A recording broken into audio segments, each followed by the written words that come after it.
Shri Gurubhyo Namaha. Haristutihi Shloka 2. Yasyaikamshad itham ashesham jagadetat pradurbhutam yena pinadham punaritham yena vyaptam yena vibuddham sukhadukkaihi tam samsaradhvanta vinasham harimide. Anvayarthaha.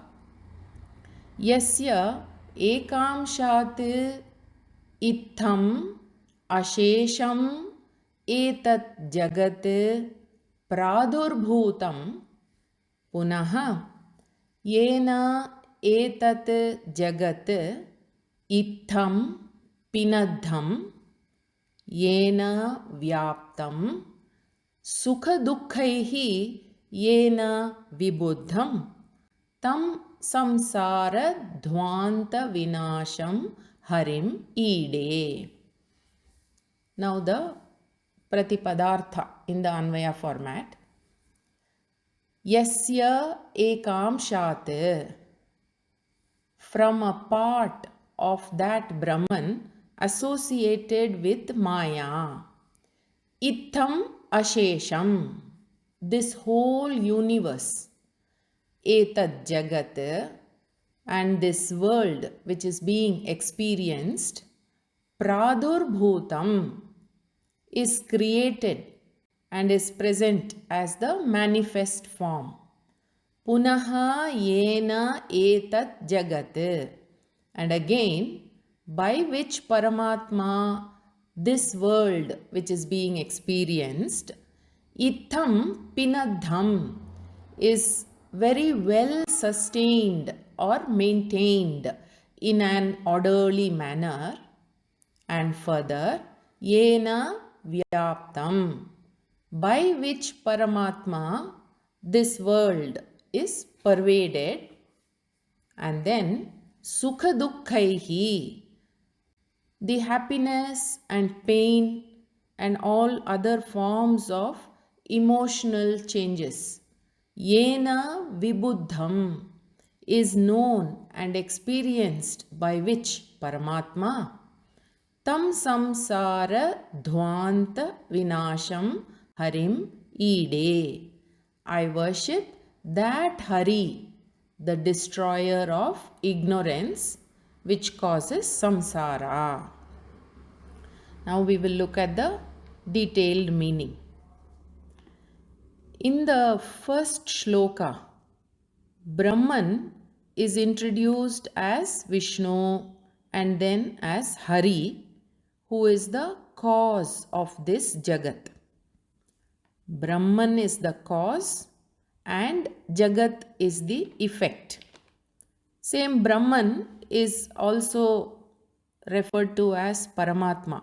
So when I say Paramatma, Brahman, both mean the same. So Paramatma is the cause, Jagat is the effect. A doubt that arises from this is, just as clay is the cause from which the effect or product created is a pot, similarly Brahman, the cause, creates Jagat, the effect, as something other than itself, is it?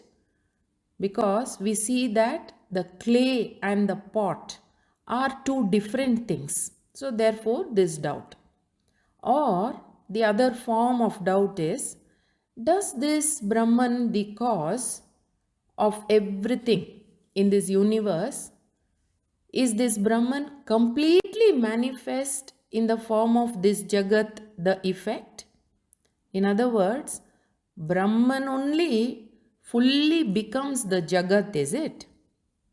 So these two forms of doubt arise. So the answer is explained like this. You take the example of the pot. To create a pot, other outside help is required, like a pot maker, then you need a wheel, and then some animal to carry the clay, etc. All these are required. But then Brahman does not require anything else.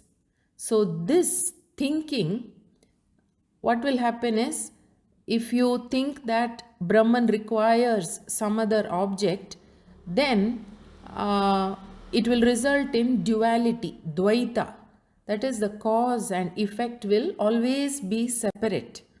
Further, we don't see Brahman and Jagat as two separate objects. So then the other doubt, in which is Brahman as a whole present as the effect, the Jagat. In that kind of thinking, there is a problem, because it's not possible for Brahman to wholly become the Jagat. If that becomes the reality, then what will happen? Why would anyone seek moksha? This whole moksha shastram will lose its purpose. So, as an answer to these doubts, giving more explanation and clarity is the structure of this second verse. So, yasya ekamshat means that Paramatma associated with Maya, Maya avachinnat, itham etat, in the form of this enjoyer and the enjoyed, or experiencer and the experienced. Bhoktru bhogya akarena, in this form, anubhuyamanam, that which is being experienced. What is it? This Jagat, this universe, pradurbhutam, this creation, Jagat, came to be manifest. Now this is explained in Taittiriya Upanishad as Tat srishtva tadevanupravishat. It says that Paramatma created all this, and then having created this universe, he entered this universe by himself. So having entered, it says he became everything, those with forms, without forms, the defined, the undefined, the supported, the unsupported, the sentient and the insentient. Brahman became all of this. This is what we mean when we say abhinna nimitta upadana karanam. That is, Brahman is the cause, both material cause and the efficient cause for the effect which is the Jagat, this whole universe. Now this is what was explained in the first shloka. In reality, although Brahman is partless, that is niravayavaha, but being associated with Maya, it says a part of Brahman became this creation. So this is mentioned in Purusha Suktam as Padosya Vishwa Bhutani Tripadasya Amritam Divi, which means a part of this Brahman,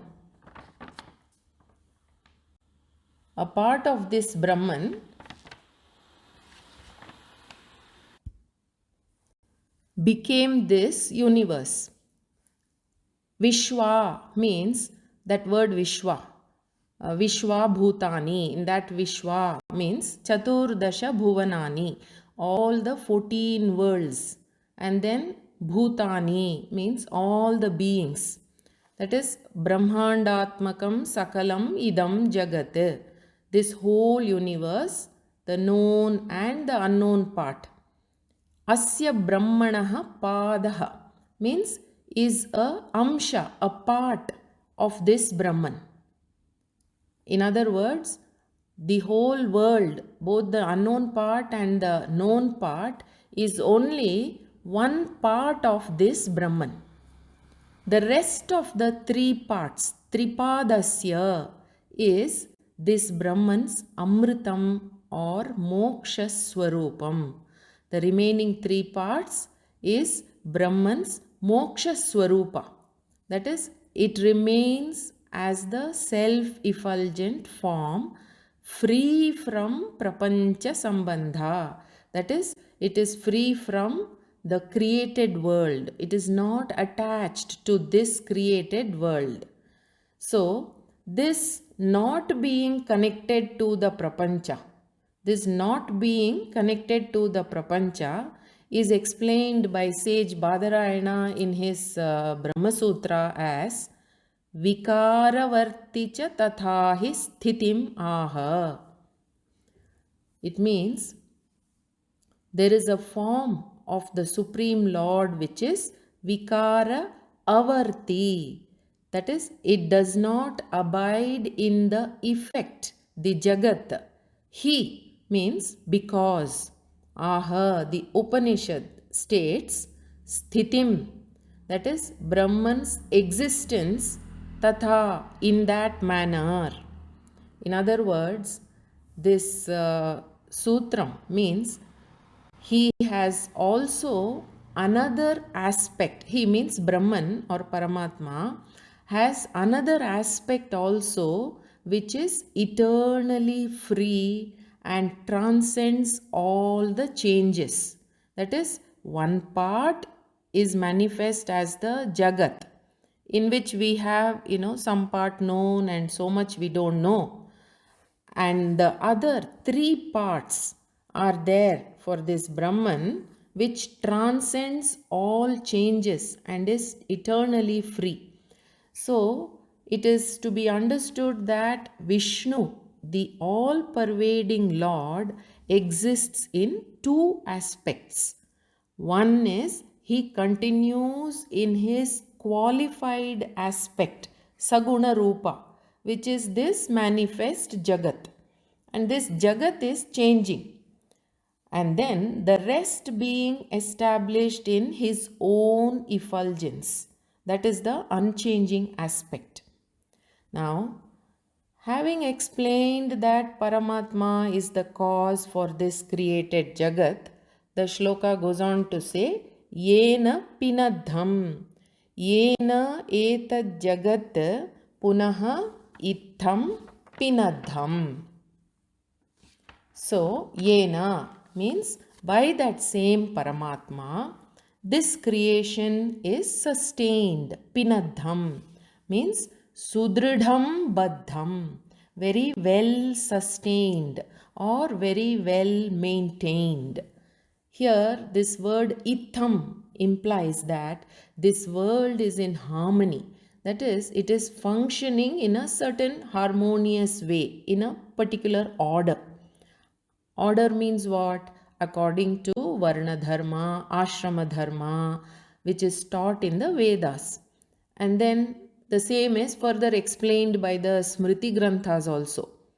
Then we have Brihadaranyaka Upanishad saying, Esha setur vidharana esham lokanam asambhedaya, which means that Paramatma is the maintainer of this created Jagat. Here, setuhu means bank of a river.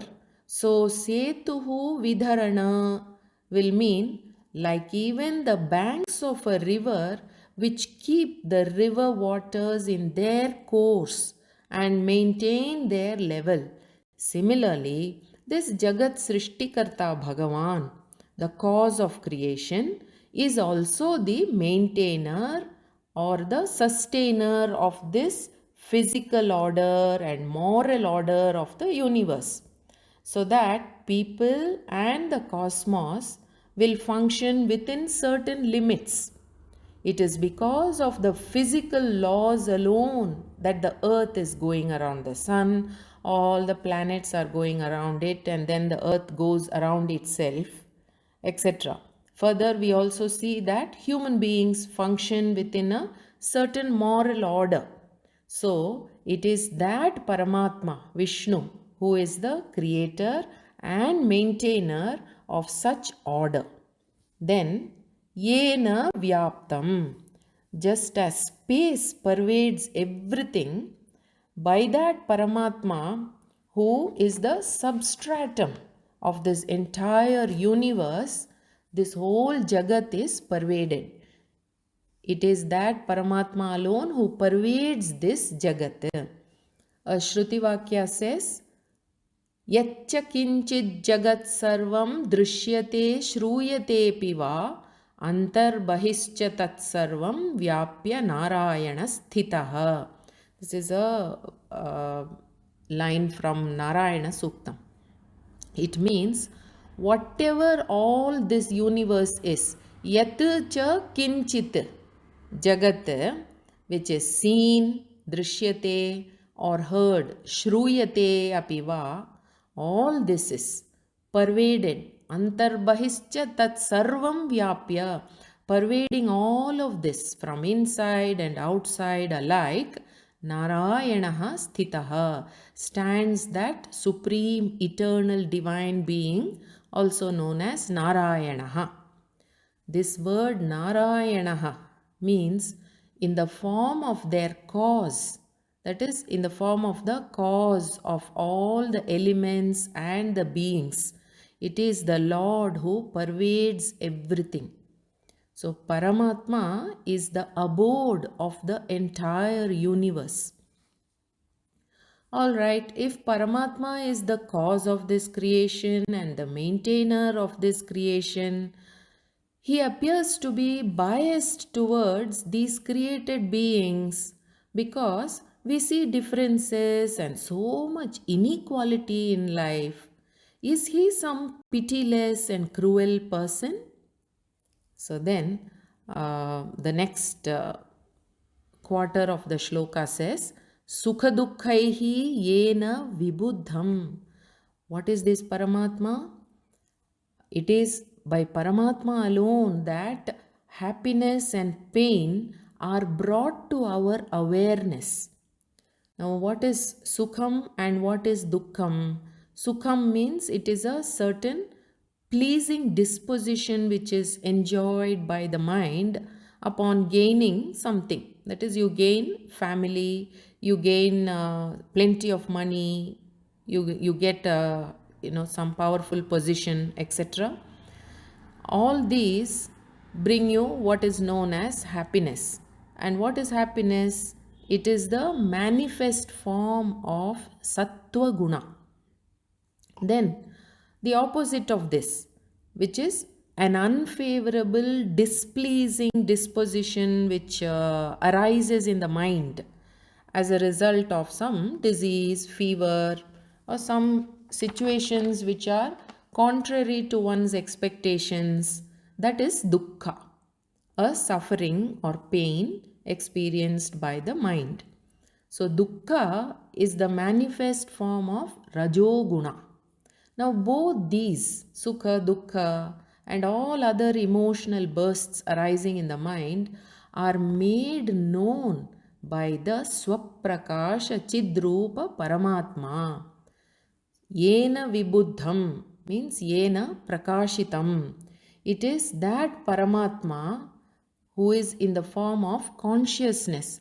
Chaitanyam, he is the Chaitanya Swarupa, because of whom all the thoughts and emotions are made known to the mind. Otherwise, we will not be aware of pain and happiness. Now, this self-revealing power of Paramatma is beautifully said in a mantra in Kathopanishad, Tasya bhasa sarvamidam vibhati. Everything, including the sun and all the luminaries, are experienced and known only because of the self-revealing light of consciousness. So, Yena vibuddham sukhadukkaihi means it is that Paramatma who is self-effulgent and is the cause that reveals, makes everything known to this mind. Tam samsara dhvanta vinasham harim ide.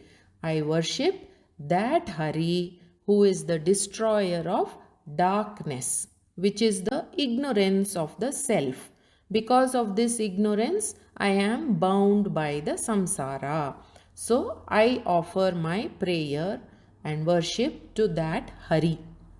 So, in this shloka, we saw that Brahman is described as the sustainer and the self-effulgent form and the revealer of this creation. With this, I will conclude and I will repeat the shloka. यस्यैकांशादित्थमशेषं जगदेतत् प्रादुर्भूतं येन पिनद्धं पुनरित्थं येन व्याप्तं येन विबुद्धं सुखदुःखैः तं संसारध्वान्तविनाशं हरिमीडे. नमस्ते.